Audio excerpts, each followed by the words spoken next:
Hello friends, আমি রিয়া আর রিয়ারাই চ্যানেলে আবার একটি শর্ট ভিডিওতে তোমাদের ওয়েলকাম। তো আগেই বলেছি ফুচকার রিভিউটা পরে দেবো, তাই দিতে এলাম। এই কাকিমাটা বসে ভাঙড়ে, এখনও পর্যন্ত কলকাতা শহরে 10 টাকায় 11টা ফুচকা দিয়ে যায়, আর সমস্ত কিছু নিজের হাতে তৈরি করে। মানে দইটাও কি নিজের হাতে বানানো? চাটনি বানানো, দই বানানো সব ঝুড়ি ভাজা বাদ দিয়ে দইও নিজের হাতে বানিয়েছে।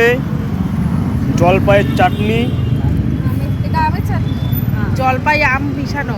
তোর এগুলো খাওয়ার পর একটা করে আইসক্রিম নিয়ে চুষতে চুষতে চলে যাবো। এই আমের চাটনি ছিল, আম মিশানো ছিল। চলে গেছে ও আচ্ছা আচ্ছা আচ্ছা। না, কোথায় গেছে? কালকে দিন চলে গেছে আমার। না, তোর ছেলে তো খাবে না।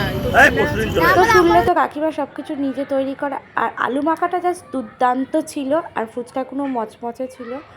আর তোমরা যারা বাংলার দিকে যাও, এই কাকিমার হাতের ফুচকা একদিন খেয়ে দেখো, জাস্ট অসাধারণ। আর এরকম যদি ভিডিও পেতে চাও আরও, তো আমার পেজটাকে প্লিজ সাবস্ক্রাইব করে দিও। টাটা।